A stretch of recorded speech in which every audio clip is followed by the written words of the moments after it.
Salut la gang, bienvenue à ce nouvel épisode du balado. J'essaye d'arrêter. Vous savez, c'est le seul podcast où est-ce que l'objectif, c'est d'arrêter de faire des podcasts au plus sacrant, mais on a de la difficulté parce qu'on est un petit peu trop curieux pour la game, on va dire, et c'est dur d'arrêter d'inviter des gens quand tu as commencé. Il y a une espèce de roue qui roule, puis là, à un moment donné, t'es poigné là-dedans, puis là, c'est ça qui se passe. Fait qu'on continue un petit peu, juste le temps de soulager ma curiosité compulsive. Quelques épisodes, le temps de l'été 2025, peut-être un peu cet automne, peut-être l'année prochaine, puis peut-être jusqu'à la fin de la vie. On verra. On verra si on est capable d'arrêter. Fait que je vous invite à vous joindre à moi si vous aussi, vous souffrez peut-être un peu de curiosité. Juste vous avertir, soyez prudents, parce que là, on a appris la dernière fois que ma maladie, que j'ai nommée le TOC au carré, le trouble obsessif de la curiosité compulsive, est légèrement contagieuse. Ça a l'air. Il y a un gars qui nous a écrit pour dire qu'il sentait qu'il était plus capable trop de se contrôler sur l'écoute des podcasts et sur l'information en général. Fait que c'est dangereux, vous serez avertis, gang, vous serez avertis. De mon côté, mon problème s'étend de plusieurs façons dans la vie. Mon problème, ce que j'ai, c'est que le matin, souvent, j'oublie toujours à cause du sommeil mon problème de la veille, un peu comme un alcoolique et qui essaie d'arrêter, mais qui n'est pas capable. J'ouvre genre 10, 15 articles le matin, des fois 30, puis là, je me dis, ça va soulager ma curiosité pour la journée. Mais finalement, en lisant des articles, il y a quelque chose qui pique ma curiosité et là, j'envoie une demande de podcast. C'est un peu comme, mettons, si j'étais alcoolique et puis là, je dis, je vais boire juste de l'eau, mais dans une bouteille de bière, tu sais, pour faire, ça va soulager ma curiosité, mais finalement, ça fait pire. Tu as juste le goût d'aller acheter puis de boire pour de vrai.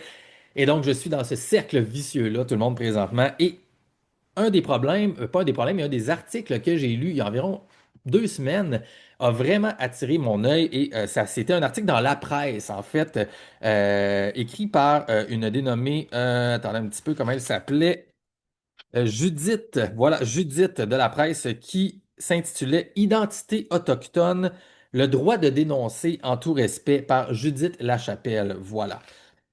Alors là, j'ai lu ça et j'ai compris qu'il y a toute une histoire dont j'ignorais l'existence, en fait, qui date de plusieurs années au Québec, d'un procès qui a eu lieu pour diffamation entre une femme qui s'identifie, elle, comme métisse, donc la question des métisses autochtones du Québec, vers une femme autochtone qui aurait diffamé ses propos ou sa personne en ligne suite à un conflit par rapport à l'identité autochtone et le passage de savoir autochtone et l'écriture de livres sur l'herboristerie.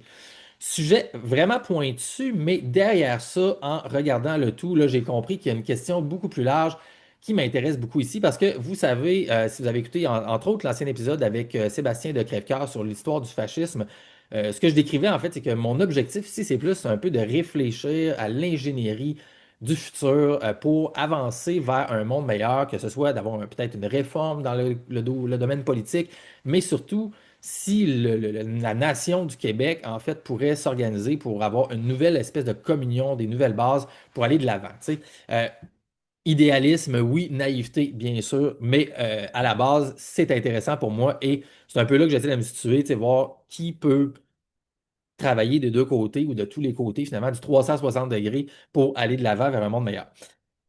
Et donc, question très complexe que j'ai jamais tant abordée, la question du métissage, des racines autochtones, des différentes nations fondatrices du Québec et bien sûr l'inversion avec le Canada, la loi sur les Indiens, etc. Bref, tout ça est mélangé là-dedans. Donc, c'est un dossier complexe, mais étant donné que je trouve ça fascinant et intéressant, je me suis dit, pas le choix d'inviter la personne en question.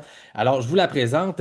C'est une femme qui se dit métisse et qui s'appelle Isabelle Kuhn Nipiou Falardeau, selon son site web. Alors, on a le bonheur de l'accueillir aujourd'hui pour parler du procès en question, mais plus largement de sa perspective sur la question métisse au Québec. Isabelle Falardeau, bonjour et bienvenue à J'essaye d'arrêter. J'espère que tu vas bien aujourd'hui. Merci Gab de m'inviter. Comme à chaque fois que je m'adresse aux gens, j'allume la lumière pour qu'on puisse justement voir un peu plus clair dans tout ce qui se passe. Excellent. Ben, ta lumière est bienvenue et on essaie de faire ça ensemble, peut-être de créer une petite lumière commune aujourd'hui pour voir c'est quoi les bases de ton histoire, c'est quoi ton point de vue. Et tu sais, moi, j'arrive là, comme je t'ai dit avant qu'on commence, un peu à frette en fait là-dedans. Moi, je me suis intéressé à l'aspect de l'histoire du Québec et du Canada, mais du point de vue de l'Empire britannique, beaucoup dans mon dernier projet. J'avais fait une série qui s'appelait Le Québec en quarantaine. Et j'avais fait 3 épisodes. C'était une série de 12 épisodes sur l'histoire du Québec, du Canada, en parallèle avec la genèse de la Constitution américaine, donc des années fin 1700 jusqu'aux années 2000 finalement. C'était fascinant. Puis dans ça, après ça, j'ai reçu Marco Vingendard, que tu dois connaître, j'imagine, qui a écrit le livre sur oups, mon Dieu, le Nouveau Monde, l'histoire des premiers métis canadiens et français. Là, je me souviens plus exactement du titre, là, mais j'avais reçu lui. On avait parlé un peu plus de la question métis là-dessus, mais pas tant que ça. Alors, ton histoire, pour moi, va être intéressante. Puis, comme je t'ai dit au début, ben, tu sais, je t'invite pour voir ton point de vue, peut-être te challenger un petit peu là-dessus parce que je me suis informé sur le dossier général. Il y a des choses que je comprends pas. Et voir un petit peu, tu sais, c'est quoi la situation, puis vers où ça peut aller. Fait qu'Isabelle, un gros merci de te joindre à moi. Tu me dis d'ailleurs, avant de commencer, que tu savais pas que si ça m'associer à toi était peut-être même controversé pour moi sans que je le sache. Fait que peut-être commençons par là. Pourquoi ce serait controversé que je te reçoive selon toi?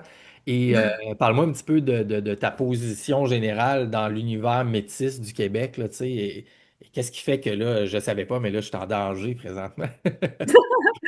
Oui, c'est ça. C'est que depuis quelques années, moi, je fais l'objet d'instrumentalisation politique parce que je m'appelle la métisse, parce que j'ai écrit des livres de savoir autochtone, en tout cas pour un paquet de raisons. Catherine Boivin, elle m'appelle son Big Catch. Puis quand elle OK. m'a trouvé, ouais, quand elle m'a trouvé, Et juste, euh, excuse-moi, Catherine Boivin, en fait, c'est la personne donc, contre qui tu as lancé la mise en demeure ou l'appel à la ouais, diffamation, et c'est contre elle qu'il y a eu ouais, le tribunal. Et ouais. que finalement, le tribunal lui a donné partiellement raison, si on veut, mais on viendra à ça après. Donc, ça, c'est Catherine Boivin. Donc, c'est une autochtone d'une tribu, Oui, c'est d'un ça. clan du Québec. Oui. De Wemontashi, qui est marié avec Jacques Tewatso, puis habite à Odanak, sur communauté Abénaki. Donc, qu'est-ce que je disais, c'est ça, c'est que quand Catherine Boivin m'a trouvée, ben, elle m'a pas lâché, hein. Elle m'a pas lâché. Puis, pendant 5 ans, ben, elle a fait toute une série de choses, en fait, pour me pousser à aller en cours, alors que c'était la dernière chose que je voulais. Fait que moi, quand elle a commencé à me dire que j'ai pas d'affaire à m'appeler la métisse, qu'il n'y a pas de métisse au Québec, que mes livres, c'est de l'appropriation culturelle, en tout cas, tout ce discours-là. Moi, j'ai mis fin à la conversation assez rapidement parce que je lui ai dit, écoute, je te connais même pas, tu n'as aucun droit de décider qui je suis, tu n'as aucun droit de décider ce que je fais de ma vie ou pas, tu me connais pas, tu connais pas mon histoire, je m'appelle la métisse, c'est des Autochtones qui m'ont donné mon nom, fait que je vois pas, tu sais, je vois pas d'où tu sors. Puis que les métis n'existent pas au Québec, c'est complètement insensé parce que c'est ici que le métissage a commencé. Fait que pour moi, son discours avait aucun sens, aucun sens. Puis je l'ai comme flushé, mais elle est revenue à OK, la charge. excuse-moi, je t'interromps. Ça se peut que je Ouais. t'interrompe quelques fois parce que c'est quand Oui, même oui, chronologique avec beaucoup de détails, tu sais, puis ça m'intéresse au bout, fait que je veux pas que tu prennes ça ouais, mal, mais je vais ouais, toujours te laisser poursuivre. Fait que dans le fond, toi, tu avais publié des livres déjà, ouais, tu publiais des choses en ligne via ton site web ou ta page ouais, Facebook, j'imagine, tes réseaux ouais, sociaux, ou dans lesquels tu t'identifies comme métisse par ouais. toi-même, et tu dis que ton histoire, on en reparlera peut-être un peu après, que tu t'es fait donner le nom de la métisse directement par des Autochtones de pur sang, je pourrais dire, quelque chose comme ça. Et elle, c'est elle, dans le fond, qui t'a communiqué avec toi. Donc, elle a trouvé ça et ça l'a choqué dans ses valeurs, quelque chose comme ça. Elle a trouvé ça offensant et dans le fond, leur point de vue qu'elle défend, c'est que tes livres, c'est de l'appropriation culturelle autochtone. Et donc, elle te disait ça et que tu n'étais pas une vraie métisse, probablement, si je comprends bien. C'est ça, Et c'est j'ai ça. lu ou j'ai entendu peut-être le gars, qu'on a parlé rapidement, Watso. Non, c'est peut-être un autre. En tout cas, il y a quelqu'un, je pense, qui disait que tu avais retiré euh, sur peut-être ton site web ou tes affaires ton héritage autochtone familial des années du 17e siècle. Parce que, puis là, ce qu'ils disaient eux autres, c'est parce que dans le fond, tu avais compris que tu n'étais pas réellement peut-être Ah! métis ou quelque chose comme ça. Donc, peut-être que tu peux aussi expliquer un peu ça et je te laisse poursuivre le truc. Ah ben, c'est sûr qu'à un moment donné, il a fallu que je fasse un ménage de mon site Internet parce que moi, bien naïvement, je suis très, très, très transparente. Je suis comme un livre ouvert. Puis voilà les raisons pour lesquelles je me dis métisse. Puis, ça veut pas dire, le mot métisse, de toute façon, ça veut pas dire la même chose pour tout le monde. Ça, j'ai appris ça. Puis moi, ben, les raisons pourquoi moi je m'appelle métisse, une métisse, parce que je porte l'histoire de 400 ans de métissage dans ma généalogie comme bien du monde. Parce que sur 4 de mes grands-parents, j'en ai 3 qui ont un de leurs parents ou un grand-parent qui est autochtone, mais qui n'a pas eu de statut à cause des lois en vigueur, puis de tout ce qui a été fait, en fait, là, pour passer du maximum d'Autochtones au moins possible. Fait qu'il y a eu beaucoup, beaucoup, beaucoup de lois qui ont été faites pour en éliminer. Fait que moi, mes lignées, ça s'en va là-dedans.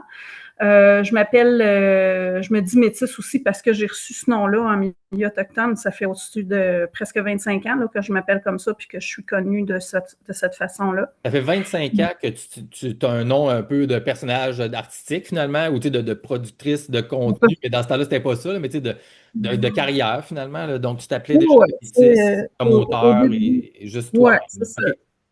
C'est ça. Et Au je début, peux te demander, parce que j'ai lu, je pense peut-être sur ton site web, ta bio, que tu as vécu dans plusieurs communautés au fil du temps, où tu t'es toi-même expatrié puis tu as fait beaucoup de voyages. Quand ouais. est-ce que tu as commencé quand est-ce que l'appel finalement du métissage t'est venu? C'était-tu familial de tes parents ou c'est toi par toi-même qui a été curieuse par rapport à ça plus jeune ou à quel âge tu Fait que c'est ça. Fait que qu'est-ce qui est arrivé? Pourquoi j'ai commencé à voyager? entre-temps, j'ai eu des enfants, je me suis séparée du père, j'ai eu la garde partagée. Puis quand j'avais pas mes enfants, j'ai commencé à voyager dans les communautés autochtones parce que, à un moment donné, mon grand-père, on pensait tous qu'il était mourant. Puis finalement, il est mort bien longtemps après, mais quand il était sur son lit d'hôpital, il avait le droit à une visite à la fois. Puis j'y ai demandé, grand-papa, je veux savoir pourquoi. Pourquoi je ressemble pas à personne? Pourquoi grand-maman me traite comme ça? Pourquoi j'ai vécu tant de violence? Pourquoi je suis rejetée comme ça? Pourquoi? Puis il a fini par me dire, tu ressembles à ma grand-mère. Puis ma grand-mère, elle vient de telle place, puis voici son histoire. Puis si j'avais su parler sa langue, c'est comme ça que je t'aurais appelé. Puis il m'a appelé Neige bleue, dans le fond. C'est ça le nom qu'il aurait voulu me donner, parce que c'est de la neige qui avait beaucoup, beaucoup d'eau dedans quand je suis née. En tout cas, il y a toute une histoire en arrière de ça. C'est intéressant. Moi, Pour moi, c'était très c'est ça, intéressant. OK. le Kunipiu, là, C'est ça, ça j'allais vient dire, de là. c'est Kunipiu? OK. Oui, c'est ça. Le Kunipiu, ça vient de là. Moi, je savais que c'était comme ça que mon grand-père aurait voulu m'appeler. Puis, à un moment donné, à mes 30 ans, moi, je trouvais ça bien beau, l'histoire de la neige bleue, tout ça. Puis, à mes 30 ans, il y a de la neige comme ça qui est tombée. Puis, je l'ai ressenti. Quand j'ai vu la neige bleue autour de moi, je l'ai ressenti dans mon corps. Puis, c'est, je pense, l'année d'après, en fait, que je me suis retrouvée après ça à travailler à Maliotenam. Puis, j'ai vécu avec une aînée qui s'appelait Maria. Puis j'ai raconté l'histoire de cette neige-là à Maria, puis j'ai demandé comment ça s'appelle, cette neige-là. Puis c'est tellement simple, c'est tellement de base en plus. C'est ça, Kun, ça veut dire neige, puis Nipi, ça veut dire eau. Puis les deux conjugués ensemble, c'est de la neige pleine d'eau. Ouais. Puis quand le soleil la traverse, elle devient bleue, c'est ça. Fait que là, les Autochtones qui me respectent, ils vont m'appeler Kunipiu avec le sens que mon grand-père l'a donné. Puis ceux qui m'aiment pas, ils m'appellent Gadou, Slotch, Marde Blanche, puis ils pensent que mon nom, c'est une joke. Ils pensent que c'est une farce. Ils pensent que Maria, elle a ri de moi en me donnant ce nom-là. Alors qu'au contraire, là, tu sais, c'est d'une pureté. C'est d'une pureté. Puis moi, je pensais que ce nom-là, il était juste en Innu, parce que Maria parlait Innu, pour finalement me rendre compte avec les années que c'est les mêmes mots en Atikamekw, en Cri, dans toutes les langues nomades, c'est la même chose. Fait que mon nom, il peut être compris en bien ou non. Ça, on peut en rire là, comme n'importe quel nom, mais c'est universel là, comme nom. Fait que quand je l'ai su, j'avais le goût encore plus de l'honorer, mon nom. Je comprends. Puis la métisse, en fait, parce que c'est long, écrit Isabelle, Kunipiu, Falardeau. Ah Fait ouais. que la métisse, c'est ça mon surnom, puis c'est comme ça que je me suis fait connaître. Puis qu'est-ce que ça veut dire, la métisse, en fait? Comme je te dis, ça veut dire bien des affaires pour bien du monde. Mais pour moi, qu'est-ce que ça veut dire? C'est la paix par rapport à toutes mes racines. C'est le middle ground en dedans de moi. C'est que moi, j'honore toutes mes racines, puis j'honore les racines de tout le monde. Puis j'ai toujours été comme ça, j'ai toujours aimé beaucoup le multiculturalisme. Moi, je me dis multiculturel, dans le fond, là, multiculturel. Puis j'aime que les autres me parlent de leur culture parce que c'est quoi la culture? Dans le fond, c'est un peuple humain sur une portion de la planète Terre qui honore cette portion de la planète Terre-là. Fait que là où tu vis, ben, tu vas ça va être ta culture, ça va être la nourriture que tu manges selon les fruits, les animaux qui poussent, les végétaux. Ta musique, ça va être selon le décor. Tu sais, fait que j'aime ça, voir comment les humains honorent la terre dans leurs mots, dans leur musique, dans leurs couleurs, dans leurs mets. Tu sais. J'ai toujours eu une grande, grande ouverture par rapport à ça. Fait que la métisse, c'est ça que ça voulait dire, dans le fond, dans une cérémonie, c'est qu'ils se sont rendus compte que moi, quand je dis au nom de tous mes ancêtres, ben vraiment, je les honore tous. Puis dans la tente avec moi, dans la cérémonie, ben les autres Autochtones aussi, là, ils ont des ancêtres écossais comme moi, des Mackenzie, ils ont des Blancs, des ancêtres Blancs, tu sais, Catherine Boivin, là, tu sais, les trois réserves Atikamekw, les familles fondatrices des trois réserves Atikamekw, c'est des familles mixtes. Toutes, ils viennent toutes d'une famille mixte, les trois communautés. Fait que, quelle hypocrisie Dans le de fond, dire que tu as découvert ça dans tes recherches, puis au fil des années, de t'intéresser, j'imagine, aux communautés différentes et tout ça, pour voir un peu à quel point les critiques. Dans le fond, ce que tu me décris là, c'est que tu vois ça comme un double standard un peu finalement. C'est que là, ah, ben oui, ben oui, par ben oui. rapport si on revient un peu à la situation, merci beaucoup pour ça, puis peut-être qu'on en reparlera un peu plus tard, mais mettons, ramenons ça à la situation. Dans le fond, les critiques qui te sont faites, c'est que de quel droit tu te revendiques métisse.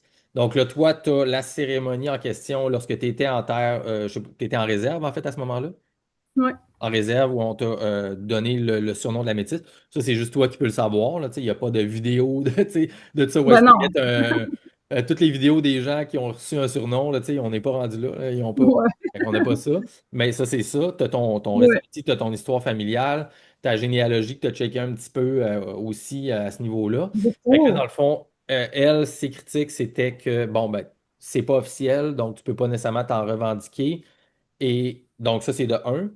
De deux, je pense qu'il y a la question du temps aussi. Donc là, si, selon ce que eux disent, les ancêtres datent du 16e siècle ou du 17e siècle, c'est tellement loin que finalement, t'es plus tant métis. Mais encore plus loin de ça, c'est ça, c'est très complexe en fait, tu sais, parce Oui, qu'il y a oui, oui. probablement même différentes familles autochtones, différents clans, et à l'intérieur des clans, différents sous-groupes de gens qui n'ont pas la même perception de ça. Tu sais, là, eux autres Absolument. sont comme très critiques de gens comme toi, mais probablement qu'il y en a qui sont moins pires, il y en a qui j'imagine, s'en foutent, puis il y en a qui probablement au contraire qui sont comme non, non, tu sais, c'est des gens qui sont métis, même 6 générations plus tard, parce qu'ils ont notre sang, même si c'est juste 1% ou 10% ou whatever. Fait que j'imagine que c'est divisé pour eux aussi. Mais là, c'est ça qu'ils disent. Donc là, il y a ta revendication personnelle qui n'est pas officielle. Il y a le temps de décalage qui fait que pour eux autres, dans le fond, c'est pas reconnu. Puis il y a la notion, je dirais, civile ou gouvernementale que j'ai compris aussi, que ça, je connaissais pas tant ça avant. Il y a dans l'Ouest au moins deux endroits où est-ce qu'il y a un métis avec un M majuscule qui est reconnu par le gouvernement canadien. Et là, il y a vraiment une espèce de répertoire officiel avec un lieu territorial associé à une communauté métisse M majuscule, qui est comme un trademark, où est-ce qu'on a dit, vous autres, vous êtes officiellement des métisses, mais au Québec, on n'a pas ça. Donc, les métisses du Québec, finalement, n'ont pas une reconnaissance gouvernementale non plus. C'est J'ai-tu ça. résumé quelque chose, pas pire, puis tu peux-tu aller dans. Y a-tu des détails là-dedans que tu veux creuser ou aller un petit peu plus loin? C'est beau, tu es déjà rendu bien plus loin que bien du monde là, à comprendre la situation. Historiquement, là, si on dit la C'est vraie pas facile, histoire, c'est ma maladie. Fait que là, j'ai manqué de sommeil pour oui, comprendre ça, juste pour que tu le saches. Non. ben, si je peux juste mettre en contexte, OK? Ouais. On le sait tout le monde là, que le métissage a commencé dans l'Est, là, avec chez les Micmacs, avec Jacques Cartier, avec les Vikings même avant, les Acadiens, il y avait des communautés purement acadiennes, il y avait des communautés purement autochtones, mais il y avait entre les deux aussi. Puis il y a beaucoup, beaucoup de lignées québécoises qui viennent de ces villages-là. Ces premières communautés métisses-là, Après ça, ben le métissage, là, il a traversé le Québec. Après ça, ça s'est en allé tu sais, ça l'a suivi tous les cours d'eau. Ça s'est en allé en Ontario. Ça s'est en allé au Manitoba. Puis que ça s'est en allé là, dans toutes les directions. Il y a des métis en Louisiane. Il y a des métis en Colombie-Britannique. Il y en a partout. Puis, justement, il y a un jugement qui s'appelle le jugement Daniels qui reconnaît qu'il y a des métis partout et qu'il y a des métis dans l'Est aussi. C'est juste que les métis de l'Est, c'est pas un parti politique, c'est pas une appartenance à rien, c'est juste une distinction pour dire les métis qui sont dans l'Est par rapport aux métis qui sont dans l'Ouest. Puis là, historiquement, ce qui est arrivé pour des raisons d'assimilation francophone, le Canada, il y a 150 ans, voulait assimiler les francophones et voulait aussi assimiler les Autochtones sous toutes leurs formes. Là. Fait que le métissage, c'est une forme d'autochtonie aussi. Donc, eux ont fait des lois, la loi sur les Indiens, les réserves, tout ça. Puis le but, c'était de parquer les Autochtones sur des réserves, les éliminer dans les pensionnats, tout ça, on connaît toute cette histoire-là pour pouvoir s'accaparer les territoires librement. Mais là, ce faisant, ils ont échappé les Métis dans l'Ouest avec Louis Riel. D'ailleurs, Louis Riel, sa famille, il y a une partie qui vient du Québec. Il a étudié à Montréal, Louis Riel. Tu sais, il y a une appartenance, puis autour du lac Saint-Pierre, toute cette région-là, Berthier, Sainte-Geneviève, Yamachis, Masquinongé, tout ça, Sorel en bas, tout autour du lac Saint-Pierre, c'est un des nids d'histoire métisse les plus riches de la province. Et quand Louis Riel a fait sa rébellion, le premier ministre de l'époque a pendu Louis Riel. Ils ont inventé toute une affaire, là, puis ça a été dans la même affaire-là, manipulation de messages, en faire un ennemi du peuple, puis tout le kit, jusqu'à temps qu'il soit pendu parce qu'il a servi d'exemple aux Métis du Québec qui, eux, étaient en train de s'organiser aussi pour faire des rébellions. Puis, il y en avait beaucoup de Métis au Québec, là, il y a 150 ans, mais sans appartenance politique ou rien. C'est juste le fait établi que ce qui nous différencie des Européens, de nos cousins français, c'est notre mélange avec les Autochtones, c'est notre mode de vie qui est différent à cause des saisons, à cause de l'héritage qu'on a eu, l'usage des raquettes, des canots, le conte de la chasse-galerie. Tu sais, il y a plein d'images comme ça qui prouvent le métissage entre deux peuples. Pacifique, on a vécu, ça n'a pas toujours été parfait à cause de la religion, mais au niveau du peuple, là, c'était dans l'entraide, dans la bienveillance, dans le partage, dans la survie, là, à cause de l'hiver. Donc, ça faisait 250 ans que le peuple québécois arrivait à s'entendre, là. Ça, on était pacifique. Arrive le Canada anglais, il décide que lui, il en veut pas de ça, un peuple qui est fort, puis souverain, puis dans la bienveillance, puis indépendant, tout ça. Fait que il s'est arrangé pour séparer. Il a décidé, lui, c'est qui les vrais Autochtones de c'est qui le sont pas. Fait que le gouvernement fédéral, le gouvernement de Blanc, il a décidé, OK, moi, je décide que ceux-là, c'est des vrais. Puis tous ceux qui vivent en dehors de ça devient des Canadiens français ou des Canadiens anglais. Fait que moi, j'ai une partie de mon histoire et plein de Québécois ont ça aussi dans leur histoire. Un recenseur qui cogne dans un village rural où est-ce qu'il y a plein de bûcherons qui sont mariés avec des femmes autochtones. Il cogne à la porte manifestement, madame, c'est une autochtone, mais est mariée avec un blanc, donc selon la loi, elle est considérée comme une Canadienne française. Le maître du foyer, c'est son mari, alors c'est lui, c'est son nom, elle, c'est son nom de mariée. Tous les enfants ont des noms français, puis c'est tout coché canadien-français. Il n'y a pas de métis, il n'y a pas de mariage mixte. C'est t'es autochtone ou tu l'es pas. Puis là, la loi, c'est si t'es sa réserve, puis t'as un statut, t'es autochtone, puis si t'es en dehors, tu l'es pas. Il y a eu plein d'autres lois aussi. Si t'es une femme, tu maries un blanc, t'es plus une indienne. En tout cas, il y en a plein, qui a fait qu'il y a des Autochtones en dehors des réserves qui se sont regroupés pour essayer de faire changer des lois, entre autres la loi C-31, qui permettait à la descendance première ou deuxième génération d'une femme qui a perdu ses droits autour de avant 1980, je ne sais plus trop. Là, en tout cas, cette loi-là, ce que ça a fait, c'est comme par exemple le mari de Catherine Boivin, Jacques Watteau, il est né pas de carte, comme toi puis moi. Fait qu'il a été Ah, québécois. c'est ça, c'est vrai. Excuse-moi, tu viens de dire Watso, mais là, ça m'a fait penser à l'autre gars, mais il a dit, je pense, dans son entrevue à Radio-Can qu'il était cousin par alliance, une affaire de même. Oui, Fait que c'est de là que ça vient, cette affaire-là. OK. ouais. Ben lui, il n'y avait pas le nom Watteau. Il n'est pas né Watteau, le mari de Catherine Boivin. Puis, à un moment donné, à cause de ce changement de loi-là, là, il a eu sa carte. Puis là, il est devenu un autochtone. Puis là, il est devenu plus autochtone qu'un autochtone. Puis, pour finalement devenir un anti-métis puis un anti-québécois. Puis, parmi les personnes qui m'attaquent, ben, il Quand y a tu des... dis ça, c'est quand même, excuse-moi, je me permets Oui, de te couper, c'est quand même des gros termes. Quand tu dis oui, anti-métis, oui, oui, anti-québécois, tu sais, oui, oui, c'est oui, comme oui, les termes anti-vax ou whatever. C'est quand même oui, gros. Mais oui. toi, tu sens qu'il y a vraiment Ben de oui, l'activisme ben oui, volontaire ben pour oui. casser je dirais L'identité l'énergie métisse, métisse oui, ouais. oui, oui, c'est voulu Parce parce que que... je sais, tu sais, historiquement, évidemment, les réserves ont été instrumentalisées par le fédéral et moi, en tout cas, sans vouloir aller trop loin là-dedans, tu sais, ma perspective depuis que j'ai parlé avec des chercheurs associés au groupe de Lyndon LaRouche, Mathieu Herrett et les gens avec qui j'ai travaillé sur la série Le Québec en quarantaine, donc ça fait 5 6 ans que j'ai adopté un petit peu plus cette perspective-là, c'est que le Canada, c'est encore l'Amérique du Nord britannique, vraiment, là, tu sais, et le territoire était le territoire le plus important au monde pendant une couple de siècles parce que étant donné que les non-loyalistes, donc les rebelles anglais des États-Unis, ont fait leur indépendance et ils ont battu l'Empire britannique, le territoire du Québec était l'endroit où est-ce que l'Empire britannique pouvait recoloniser les États-Unis par nous.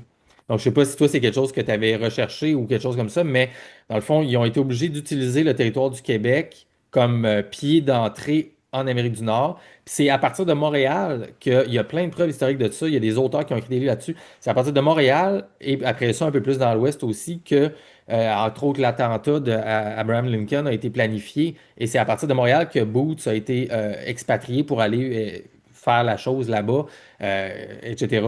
Donc, dans le fond, il faut absolument avoir une population désunie, faible ici, pour favoriser la facilité de garder l'Empire britannique sur les territoires aussi. Fait que, tu sais, c'est gros, c'est très, très de l'inversion historique par rapport à l'histoire moderne qu'on connaît.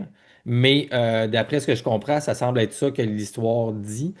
Et donc, la perspective que tu apportes, en fait, pour moi, renforce cette histoire-là. Ça va là-dessus.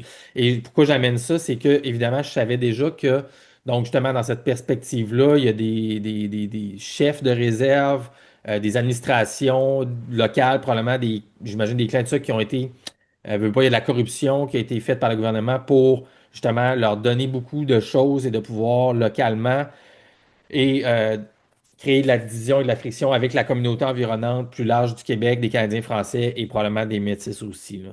Ben oui.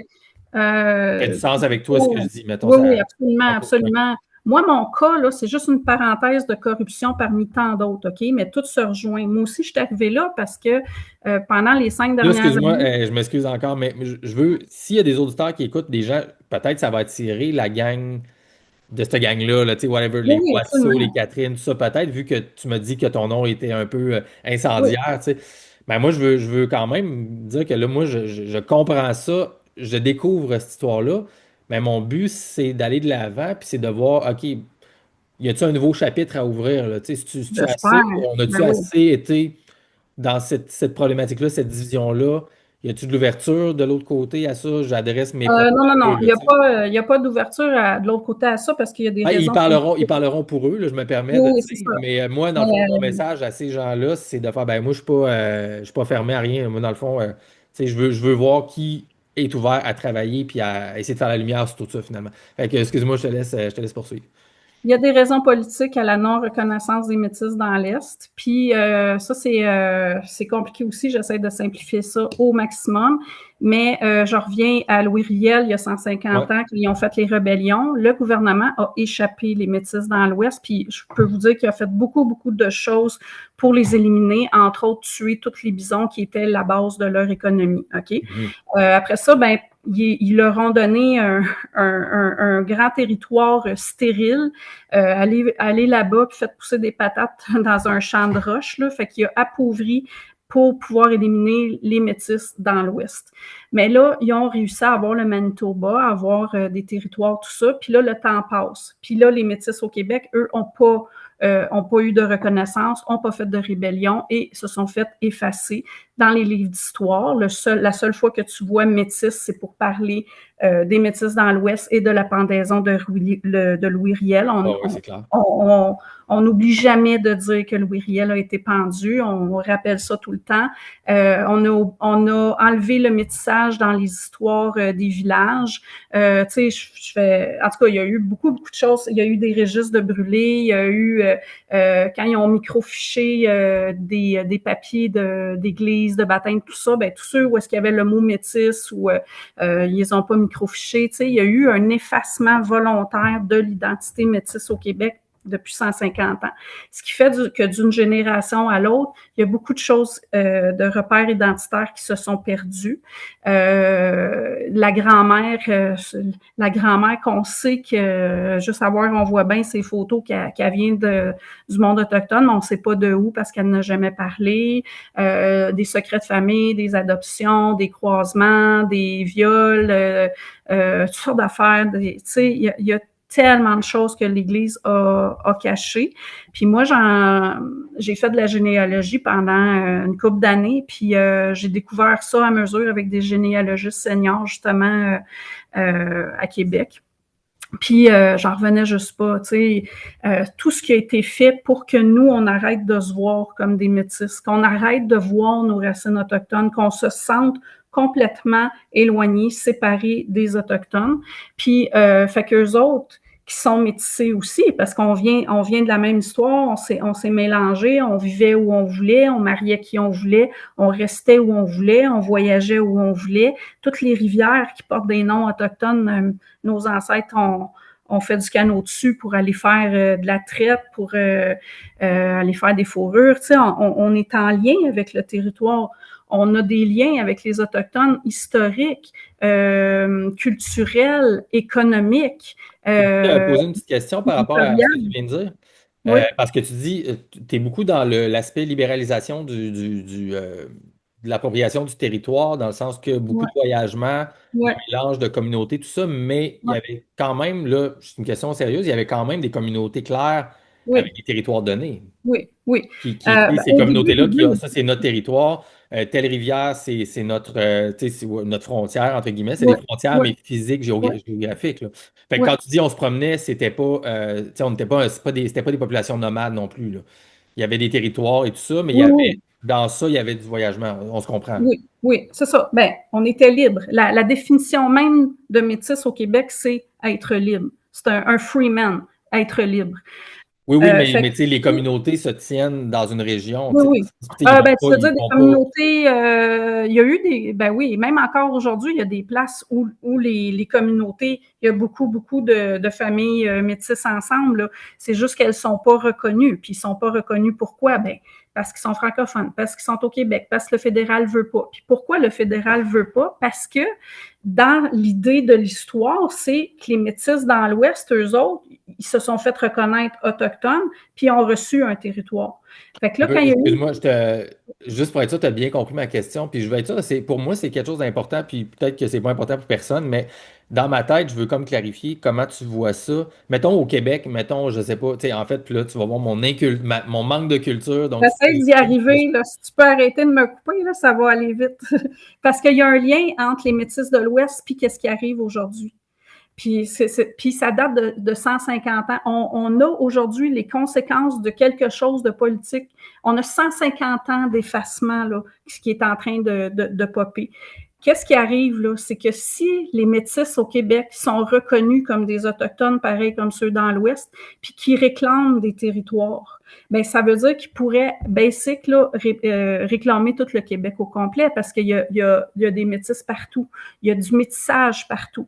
Partout où il y a une communauté autochtone, il y a des métis autour. Historiquement, c'est comme ça que ça marche. Donc, il y a la phrase que les métis sont une menace à la culture puis au territoire. Ben, il y a ça. Il y a ça. De dire que je suis une métisse de l'Est, ça veut dire que moi, je me réclame le territoire du Québec de l'Est. Donc, ça vient heurter les revendications territoriales que les peuples premiers, les Premières Nations ont avec le fédéral. Fait que le fédéral, s'il dit avec une Première Nation, OK, moi, je vous donne 1 million par tête dans votre communauté pour avoir accès à tout le territoire, puis surtout avoir accès à en dessous, parce que la loi dit que, OK, les arbres dessus, c'est à toi, mais le minerai en dessous, c'est à nous. Fait que, tu sais, la loi, c'est ça qu'elle dit. Fait que si le fédéral, il négocie avec une communauté autochtone, puis il dit, OK, moi, je vous donne 1 million par tête pour avoir accès à ça, mais qui compte toutes les métis qui pourraient se réclamer autochtones selon une loi, bien, le 1 million, il va être divisé parmi des faux autochtones, des wannabes, tous les noms qu'ils donnent aux métis. Mais l'affaire, c'est que ils ont partiellement raison, dans le sens qu'il y a des associations métisses qui se sont dit, ouais, nous autres aussi, on veut être considérés comme des Autochtones, comme ceux dans l'Ouest, puis nous autres aussi, on va avoir un territoire, comme par exemple, domaine de, mon Dieu, comment ça s'appelle, la Seigneurie de Mingan, puis domaine du Roi, là, ils réclament quasiment la moitié de la Côte-Nord pour des raisons historiques. Fait que ça a créé des chicanes, là, qui datent de longtemps.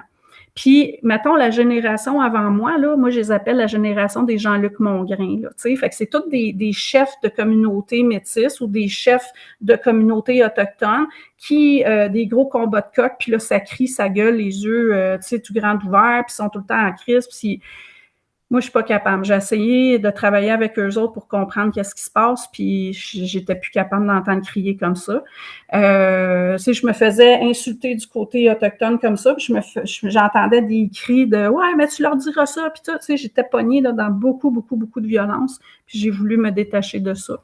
Tu veux dire que tu as essayé à un certain moment d'être une médiatrice dans des Oui, groupes oui, comme ça? OK. OK. oui. C'est vraiment des groupes, des réunions, à la limite, c'était-tu des trucs sur des réserves, choses comme ça, ou plus à l'extérieur? Ou... Ouais, c'est souvent, c'est ça, c'était à l'extérieur. Comme OK. une fois, on a fait un cercle de justice, chose que j'ai demandé à Catherine d'ailleurs. Un cercle de justice, c'est une méthode autochtone de régler les conflits. Puis c'est pas comme la cour, là. C'est un cercle, ça veut dire que chaque Ah ouais. personne a le droit de parole, chaque personne a le droit à son opinion, chaque personne a le droit d'être entendue. Puis on arrive à un compromis, un consensus, au moins d'être entendu.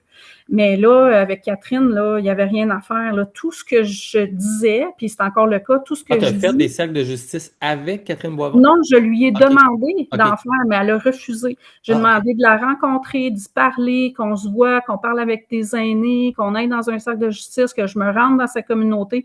Elle a tout refusé. Ah, ouais. OK. Puis elle a poussé jusqu'à temps qu'à un moment donné, ben, elle commence à menacer les gens autour de moi, que je commence à perdre des contrats parce qu'elle écrivait des lettres dures là, à mes employeurs, comme quoi que si ils m'engageaient, mais ça veut dire qu'ils cautionnaient l'appropriation culturelle, puis que de travailler avec moi, dans le fond, ça veut dire que tu es contre les Autochtones. Fait que c'est ça présentement qui se passe. Fait que c'est ça qui a donné naissance au procès, vraiment. Là. De Fait que, OK, diffamation. moi, je n'avais aucune idée de jusqu'où ça avait pu aller, tu sais. Puis évidemment, là, on se fie à ce que tu dis, puis j'ai aucune raison Les preuves, ils vont de- être en ligne parce que j'ai passé 5 jours en cours pour dire tout ce qui m'a été fait pendant 5 ans sur les réseaux sociaux.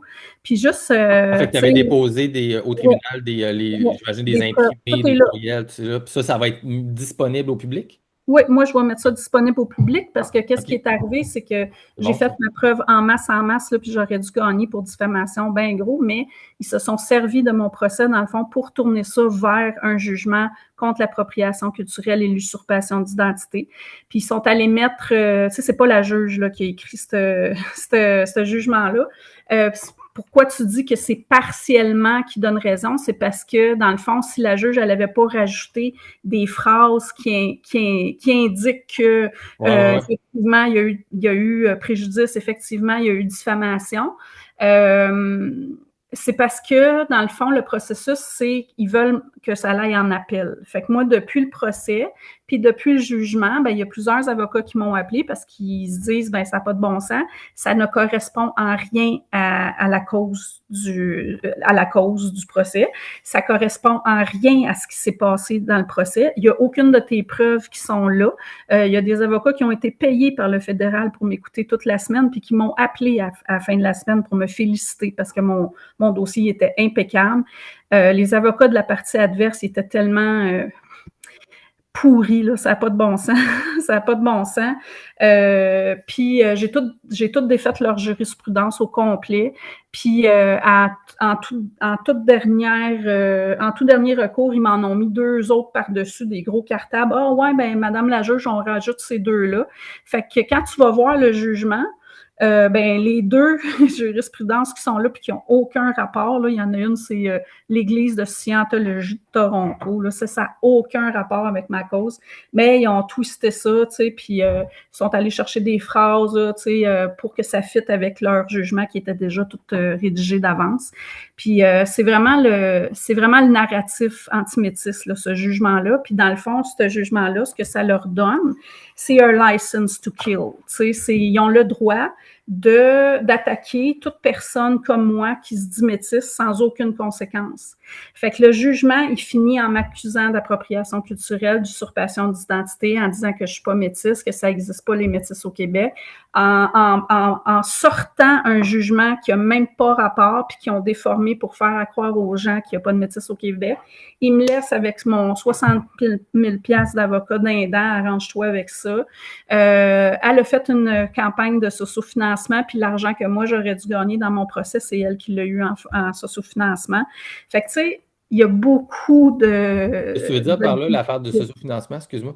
Toi, tu as fait une campagne de sociofinancement?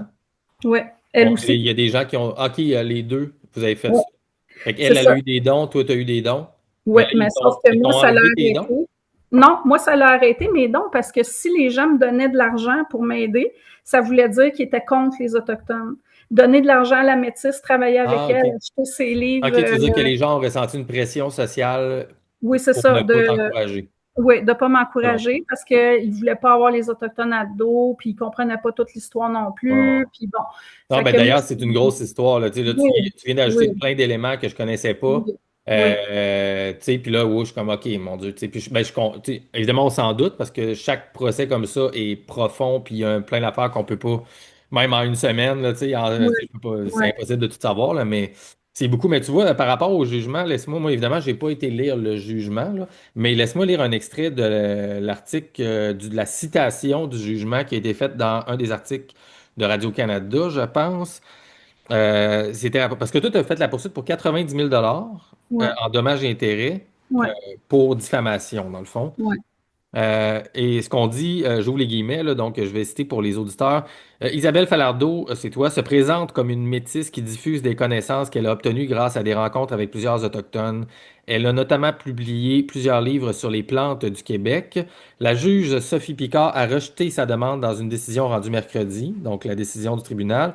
Et on dit, le tribunal est d'avis que Mme Falardeau a réussi à démontrer un préjudice. Donc, Mhm, tu as réussi à démontrer qu'il y avait des mhm, problèmes, mais n'a pas réussi à démontrer l'existence d'une faute de la part de Mme Boivin, ce qui mhm, doit entraîner le rejet de son recours en diffamation. Donc là, il y a une différence judiciaire, j'imagine, entre préjudice et faute. Le mhm, lien de causalité n'a pas non plus été établi entre la faute allégée et le préjudice subi, écrit la juge Picard. Elle indique toutefois que les propos tenus par Mme Boivin sont diffamatoires en partie, puisque le citoyen ordinaire qui prendrait connaissance des propos aurait des sentiments défavorables à l'égard de toi, de Mme Falardeau. Donc, il y a une reconnaissance que les propos étaient quand même diffamatoires partiellement. mhm, Mais l'existence du préjudice ne fait aucun doute donc aux yeux du tribunal. Ceci mhm, n'implique toutefois pas systématiquement la preuve d'une faute, poursuit encore la juge. Donc c'est le mot faute ici qui semble avoir une importance.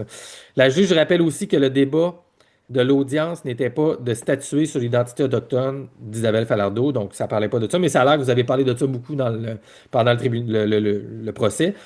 La juge indique que plusieurs personnes s'identifient comme métisses de l'Est au Québec. Puis là, ils mettent un M majuscule dans l'article. Donc, ils disent Mhm, la juge indique que plusieurs personnes s'identifient comme métisses M majuscule, mhm. sans toutefois satisfaire les critères jurisprudentiels s'appliquant à l'identification de métis M majuscule en fonction de l'article 35 de la loi constitutionnelle de 82.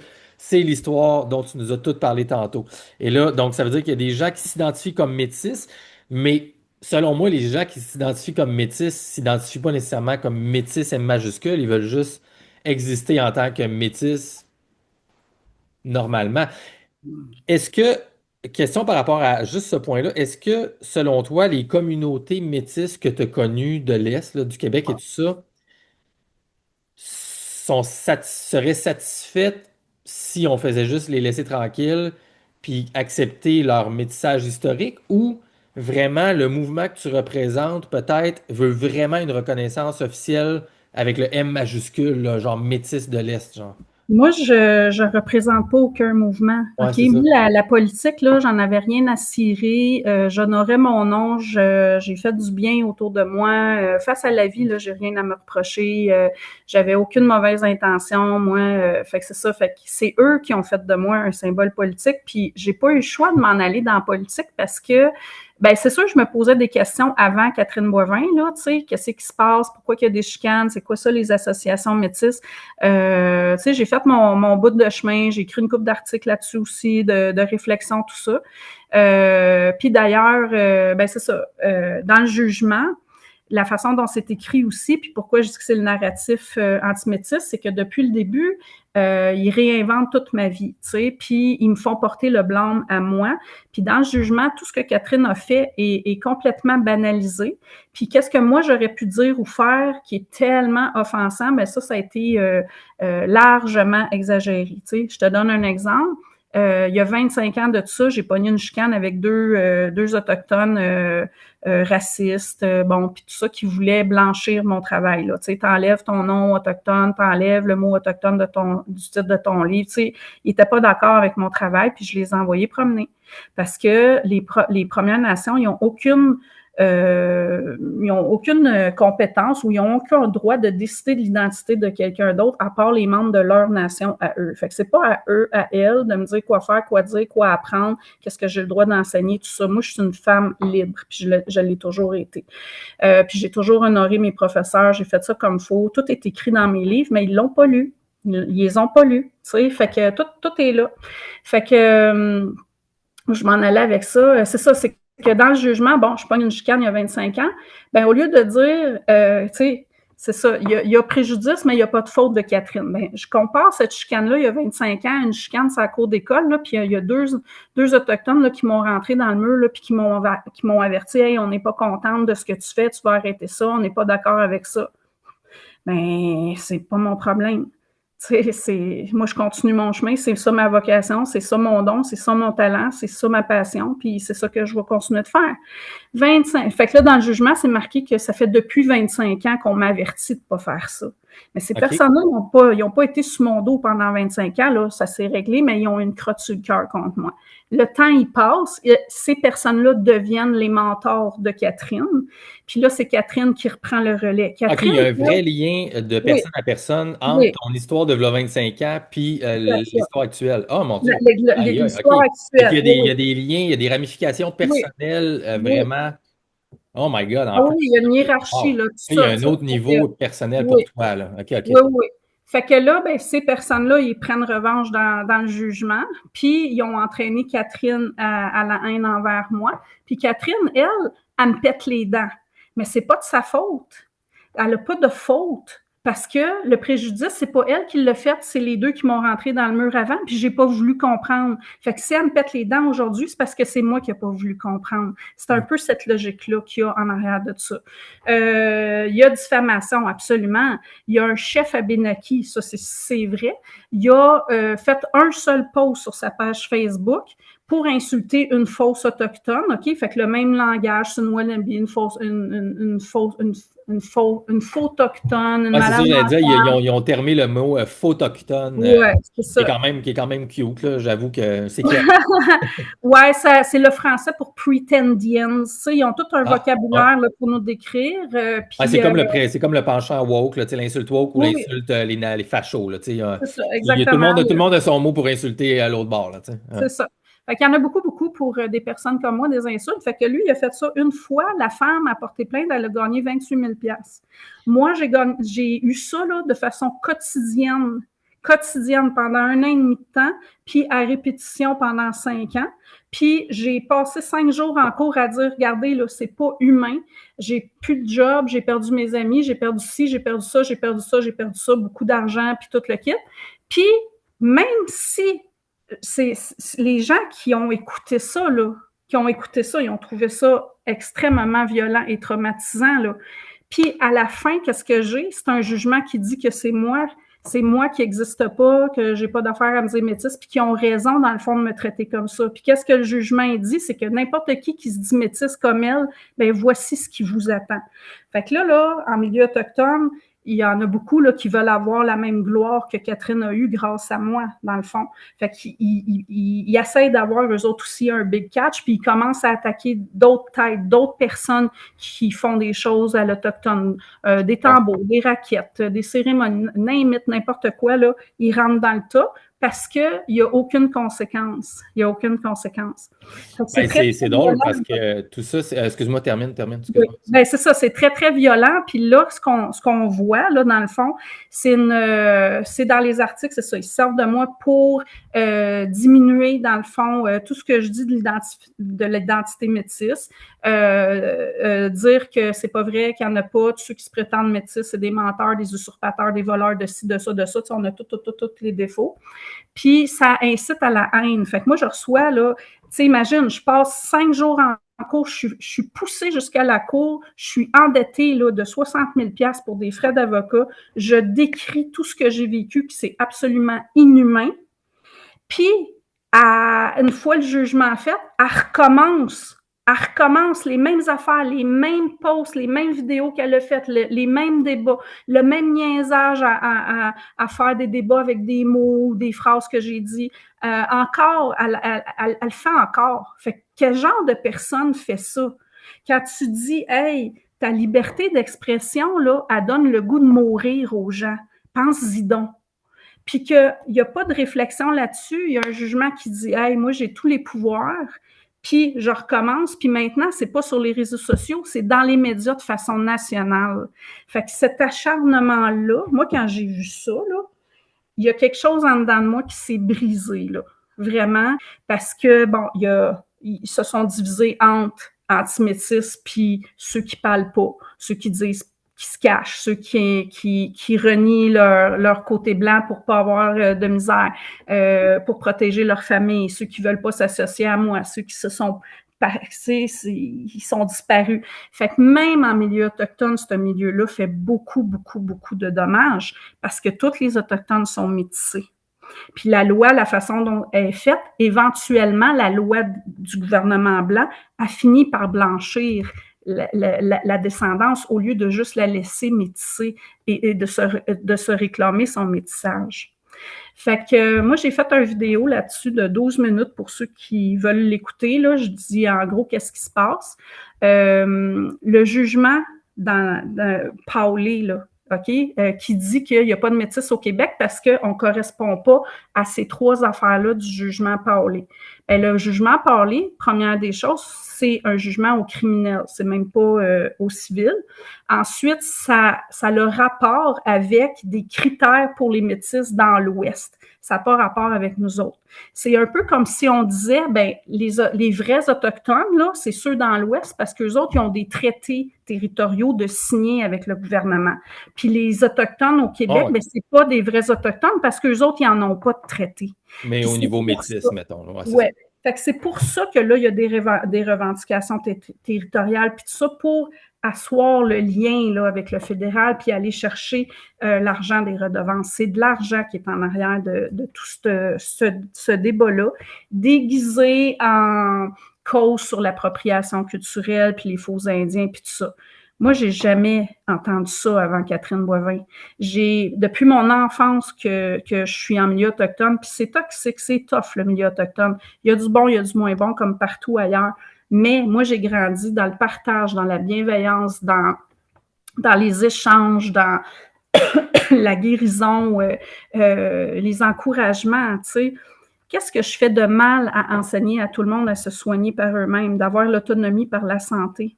Comment ça se fait que j'ai une de mes amies qui est française, qui habite en Gaspésie, puis qui a écrit un livre de médecine chinoise? Ça, c'est correct. Mais moi qui est née ici, d'ancêtre née ici, avec la face que j'ai, puis le vécu que j'ai, puis je me fais dire que je fais de l'appropriation culturelle, Ouais, c'est ça. de C'est ça, m'approprier ce qui vient de chez moi. de Tu sais? notre, c'est ça, de notre histoire Ben commune en oui, théorie, tu ben sais, mais oui. bon, c'est ça, là, c'est vraiment complexe tout ça. Mais justement, C'est des laisse-moi, métissés qui en pour les attaquent gens qui d'autres. sont. Comment? C'est des métissés qui en attaquent d'autres. C'est des métissés qui sont Ouais. statués, qui ont l'occasion, l'opportunisme politique, puis le pouvoir d'attaquer des métissés qui ne le sont pas.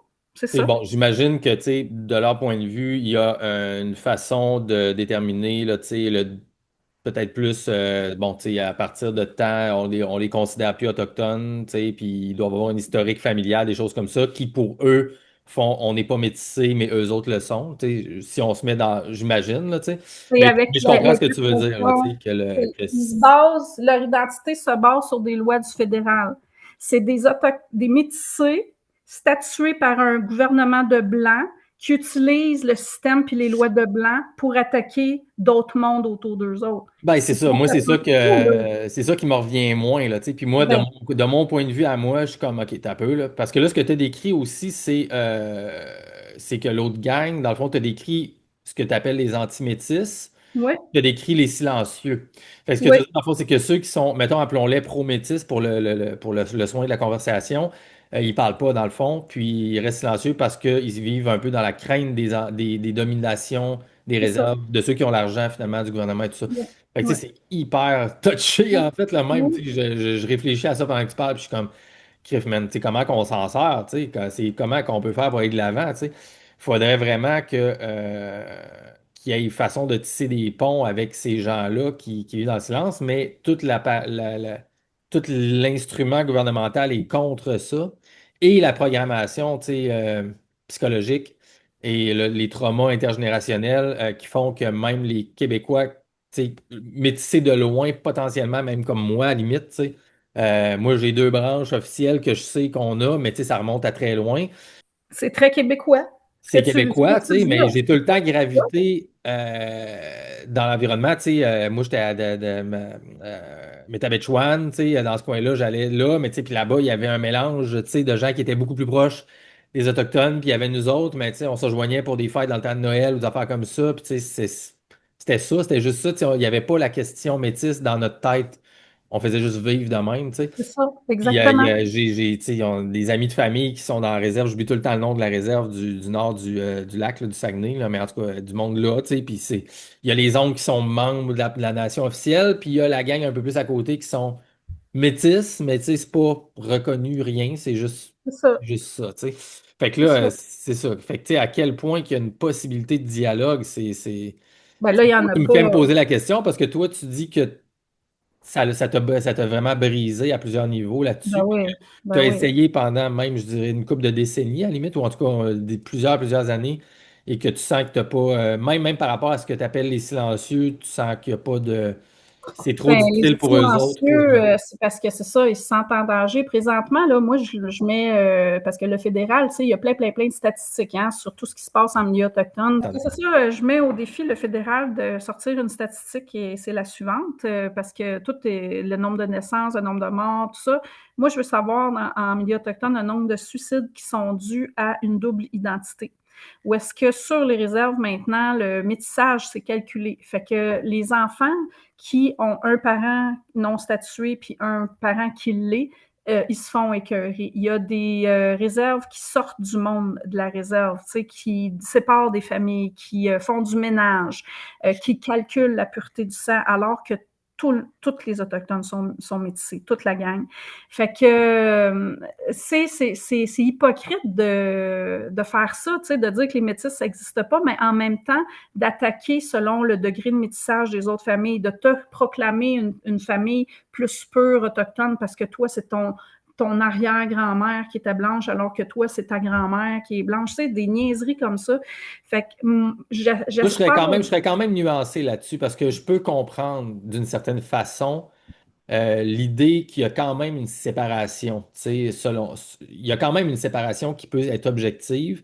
Maintenant, c'est de quelle façon c'est fait et quelles sont les valeurs, je pense, qui sous-tendent ça pour moi. Là, je te parle de ma perspective parce que moi, je peux voir l'importance d'une certaine façon. Tu sais, moi, je m'intéresse beaucoup à la biophysique et d'ailleurs, j'en ai parlé dans mes épisodes précédents et je pense qu'il y a quand même une réalité objective biologique qui différencie les populations d'une et l'autre et d'une certaine façon qui peut être importante de préserver aussi d'une certaine façon la population et que juste le métissage, ça ne veut pas dire que c'est nécessairement bon et juste le non-métissage, on sait que c'est pas bon non plus, tu sais. Donc, tu sais, je pense qu'il peut y avoir lieu de vouloir créer certaines frontières là, tu sais, familiales ou même sanguines, mais tout dépend comment c'est fait selon moi. C'est ça, Et c'est ça. si on conspue, tu sais, et qu'on tu sais, qu'on isole et qu'on maltraite à la limite psychologiquement et tout ça, ben là, clairement, tu sais, c'est pas nécessairement la bonne façon pour améliorer le vivre C'est pour ensemble. ça que je suis allée en cours. C'est pour dire, tu as le droit à ton opinion politique, tu as le droit à ta parole, tout ça, mais la façon dont tu le fais, c'est ça qui n'est pas correct. Fait qu'ils ont tassé la façon qu'elle a faite parce qu'elle est vue comme une héroïne, là, Catherine Boivin, là, c'est une défenderesse de sa culture, puis bon, OK. OK. L'autre affaire que je voulais dire, les statistiques, ah oui, c'est ça, c'est que tout ce qui arrive aussi, ça, je l'ai expliqué en cours souvent, puis ça m'a fait du bien qu'il y ait des Autochtones qui m'écrivent pour me dire, Isabelle, s'il te plaît, ne dis pas que les Autochtones sont contre toi. Dis les anti-métis sont contre toi parce qu'ils font du trouble aussi dans les communautés. On n'est pas d'accord avec ce qu'ils font, avec comment ils parlent. On n'est pas d'accord qu'ils s'auto-proclament les porte-paroles de tous les peuples autochtones. Il y a Donc, plein tu as reçu d'Autochtones. des appuis, toi, Oui, personnellement, de certaines oui. personnes autochtones qu'on appelait les silencieux tantôt, là. Oui, les silencieux, mais c'est ça, ils ont fait ça discrètement.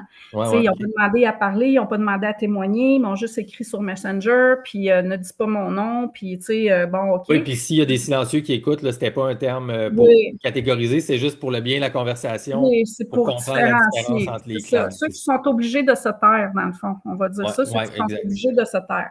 Fait que c'est ça. Fait que là, qu'est-ce qui se passe? Ça, je l'ai dit, là, pendant que le fédéral, là, il encourage ça, parce que c'est financé par le fédéral, c'est tous les médias du fédéral, tout ça. Fait que pendant que le fédéral, il finance ça, les recherches, les profs d'université, les émissions à PTN, les articles de journaux, puis tout ça, puis le procès. En Euh, PTN, c'est subventionné? APTN, ça fait partie des médias du fédéral, oui. OK, C'est OK. fait que, Ah ouais. fait que là, c'est ça. Fait qu'ils ont beaucoup, beaucoup de visibilité, beaucoup de tribunes. Puis là, ben, moi, je l'ai dit en cours, pendant que l'attention de ces leaders-là est détournée vers des gens comme moi qui sont une menace à la culture puis au territoire, pendant qu'ils sont tournés vers là, ben, le fédéral, il passe en arrière. Puis là, les territoires sont en train de brûler, les minières, ils vont rentrer dans pas long, ils prennent tout, ils prennent tout. Puis là, la zizanie, la chicane est pognée. Fait que Hein? pendant que les Autochtones, ils se chicanent avec tout le monde, pendant qu'ils se chicanent, qu'ils cherchent des faux ennemis partout, puis bon, ils sont en train de prouver qu'ils ne sont pas capables de s'autogérer, qu'ils ne sont pas capables de régler leurs affaires. Puis c'est quelque chose qu'ils revendiquent depuis longtemps. On veut notre autonomie, mais le gouvernement, il les pousse tellement Oui. à s'entretuer Ouais. que là, à un moment donné, il va dire, le gouvernement, ben on est désolé, vous n'êtes pas capable de vous autogérer, puis on va continuer à dilapider les territoires. Fait que là, C'est intéressant ce que tu dis parce que tu sais, je me rends compte, tu sais, c'est quelque chose que j'avais déjà en tête, mais là, tu me fais probablement, tu m'amènes un peu plus de support pour cette vision-là. C'est que dans le fond, la division intra-autochtone oui, est une plus petite fractale de la oui, division canadienne sociale. entre Oui, le Québec et les Canadiens français et les Canadiens anglais, qui est une division après ça plus large, qui est une fractale plus large de la division nord-sud entre les Américains et les Canadiens, tu sais. Fait que les Autochtones sont victimes de ça et oui, Et là, mais encore une fois, moi, je ne suis pas la personne à blâmer parce que j'ai pas pris part à cette histoire-là. Fait que pour moi, c'est dur de prendre vraiment un parti, tu comprendras.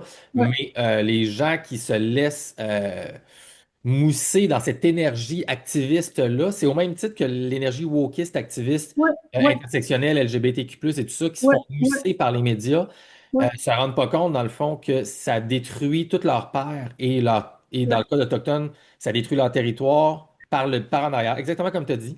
ouais, L'Empire les utilise finalement à coup d'argent et c'est ça. ces gens-là probablement que dans leur point de vue, ils le voient pas et ils pensent qu'ils font le bien pour la Oui, protection de leur population, oui, tu sais, et oui, du absolument. bien autochtone et tout ça. Fait qu'il faut aussi, je pense, de façon empathique, il y a une façon. Probablement qu'il y en a, tu sais, il y Oui, a tout le monde oui, croche partout, là.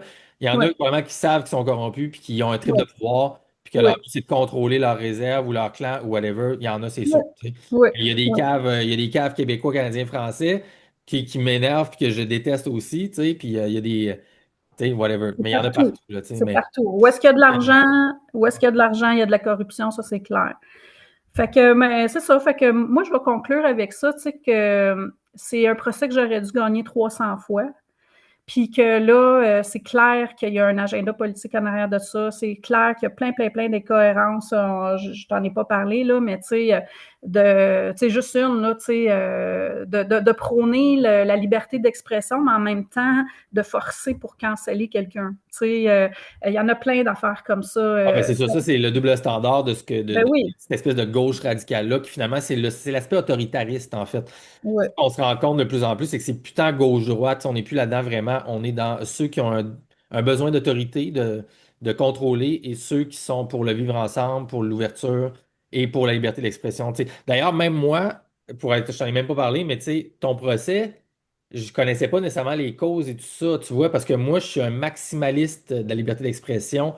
Même moi, je suis pour la Constitution américaine et je pense que ça devrait être ça, une Constitution du Québec, dans le sens que moi, je pense que le discours haineux devrait être admis et légal, mais pas la diffamation et pas l'appel à la violence. Donc, moi, c'est plus là que je me situe. Donc, tes trucs, clairement, ont l'air de tomber dans la diffamation, puis même la juge le oui, reconnaît d'une absolument. certaine Ben façon, oui, oui. mais elle te donne tort malgré tout en bout de ligne. C'est Fait pas elle qui me et moi, donne je tort. comprends totalement la ligne que tu défends, là. Tu sais, ton point de vue, ton opinion sur le jugement, je le comprends totalement. Puis, je peux pas dire que, bon, tu sais, que j'ai pas été dedans, j'ai pas lu, mais ça fait du sens ce que tu dis, tu sais. Puis, en fait, c'est de la tristesse qui m'envahit depuis tantôt. Puis, c'est vraiment ça le pire. Ça me rend vraiment triste, en fait, tout Oui, ça. Tu sais, genre, oui. limite, là, tu sais, l'œil qui mouille, là, genre, parce que je suis comme, man, qu'est-ce qu'on fait, tu sais, avec tout ça? Ben Euh, moi aussi, j'ai pleuré beaucoup, puis bon, j'ai failli m'en enlever la vie, là, mais j'ai perdu beaucoup, beaucoup, beaucoup dans cette histoire-là. Tu sais, depuis que je vis ici, tu sais, j'ai perdu 3 chats, 2 chiens, un chum, des jobs, des amis. J'ai perdu 60 000 piastres, j'ai perdu un procès, puis là, j'ai perdu ma réputation. Là, tu sais, je me fais insulter par des Autochtones en ville là, quand je sors. Tu sais, c'est horrible. Fait que là, moi, je pars parce que je suis plus capable. Mon plus gros deuil, là, c'est le monde autochtone que j'ai connu avant. Puis là, j'ai fait mes recherches, puis tout ça, j'ai des amis partout. J'ai des amis partout. J'ai voyagé beaucoup dans ma vie. Puis là, ben, j'ai appelé une métisse ailleurs dans le monde.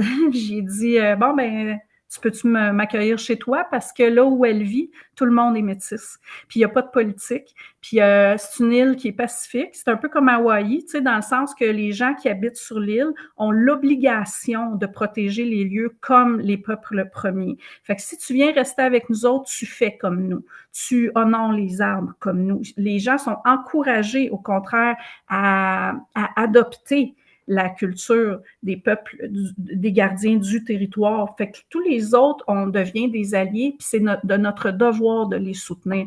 C'est tellement pacifique qu'il n'y a même pas de police sur l'île parce que justement, c'est ça la base du métissage, c'est l'amour en plein de cultures. Fait que c'est dans ce que j'ai connu, la bienveillance, le partage, la douceur, le rire, la lenteur, juste la vraie vie, juste la vraie vie. Tu tasses la politique de là, juste la vraie vie, là, c'est ça qui me manque, moi.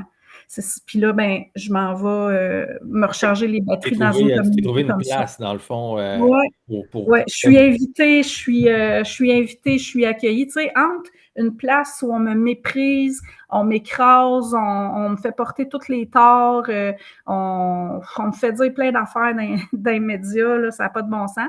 Entre ça que ce que je vis ici, puis ce qui m'attend, là, je m'en vais sur le bord de la mer avec des gens pacifiques. Là. Fait que ça existe encore. Puis le temps que je vais me déposer là, moi, je suis en train d'écrire un livre aussi qui est magnifique, magnifique, magnifique.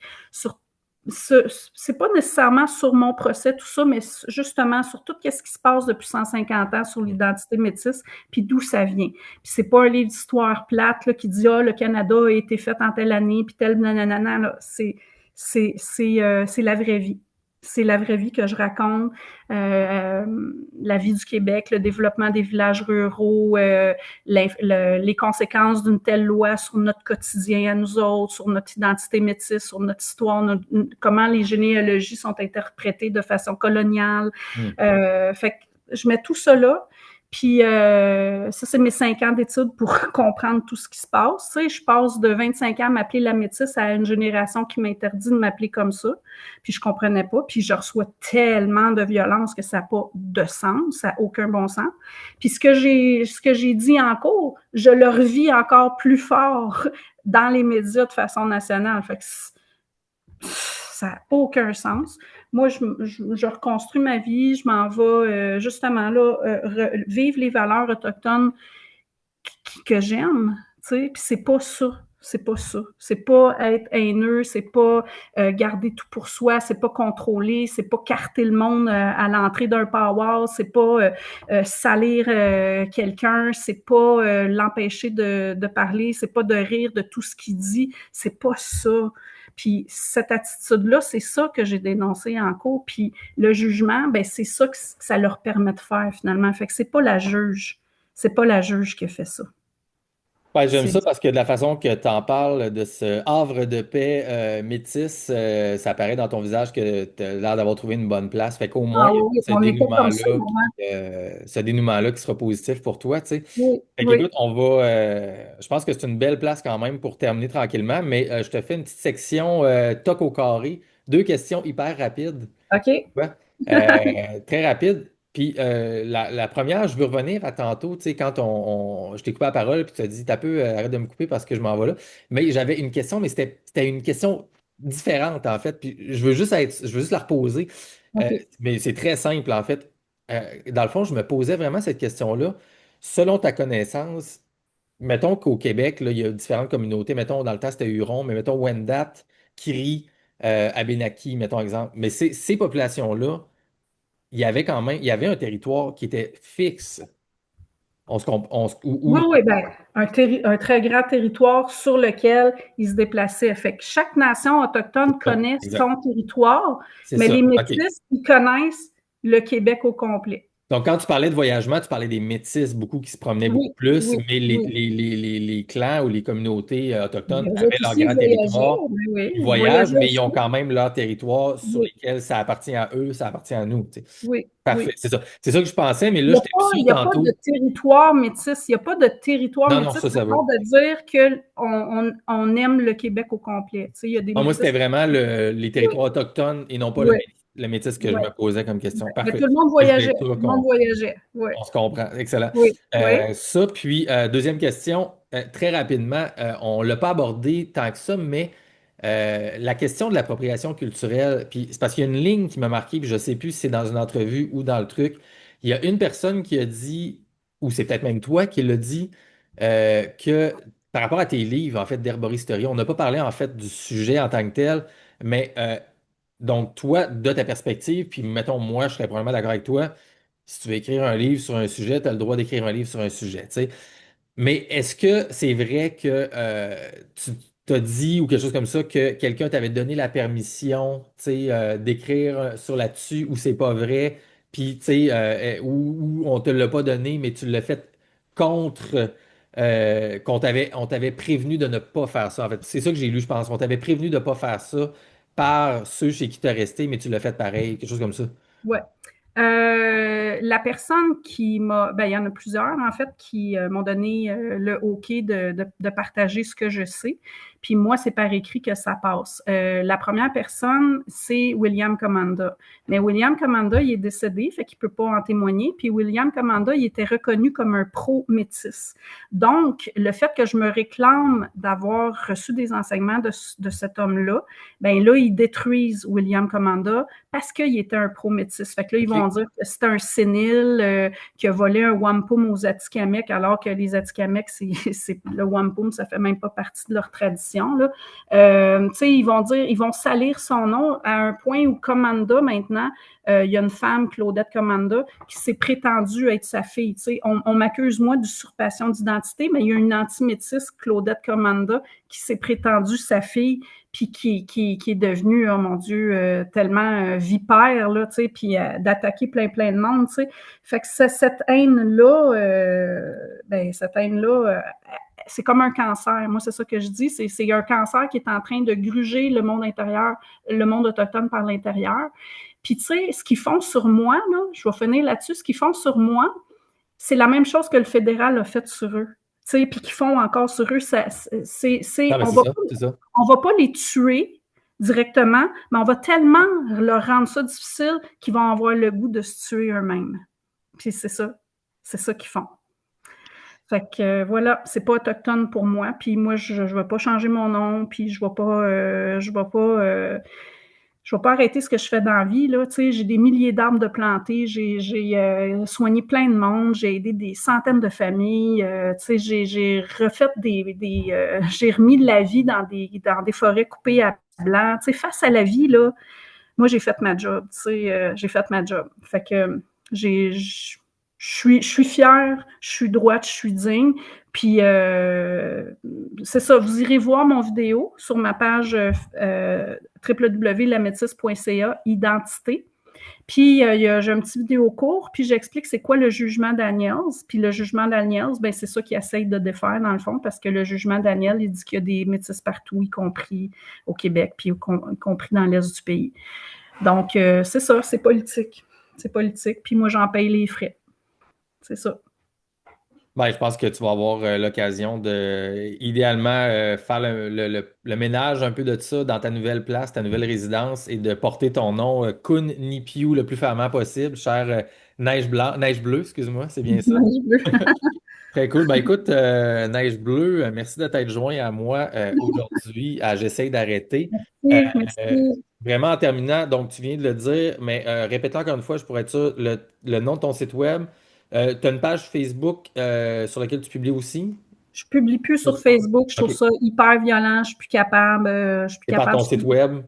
Oui, tout s'en va sur mon site web. Là. Il y a plein d'affaires en reconstruction. Je suis en train de. Moi aussi, j'ai un podcast. Je l'avais avant sur Patreon, mais je suis plus capable non plus là, de m'éparpiller. Fait que ça va être vraiment tout sur mon site web. Les gens veulent savoir, veulent me trouver. Je suis facile à trouver. Là. Fait que il y a toujours deux côtés, hein. Deux côtés, il y a une médaille, mais les médias, ils en montrent juste un côté. Fait que si vous voulez avoir l'autre idée, ben allez voir ça. Puis c'est ceux qui sont contre moi, ça les fera pas changer d'idée. Tu as cette paire de lunettes-là, ça va être ça. Mais moi, je ne vais pas me taire, je ne vais pas me cacher, je ne vais pas changer de nom, je ne vais pas arrêter quoi que ce soit. Là.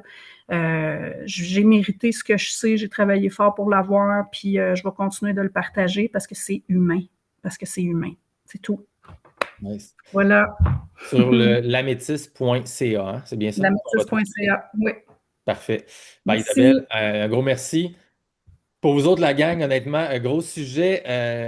J'avoue que je n'étais pas trop sûr dans quoi je m'embarquais, comme on l'a dit tout à l'heure. Là, j'essaye d'arrêter le podcast, mais là, on dirait que ça m'a donné comme envie de creuser ça un peu. Je ne sais pas si je vais être capable de le faire parce que c'est quand même touché, mais c'est comme une grosse, un can of worms, qu'ils disent en anglais, une grosse canisse de je sais pas quoi qu'on vient d'ouvrir. Est-ce qu'on va la refermer tout de suite? Bonne question.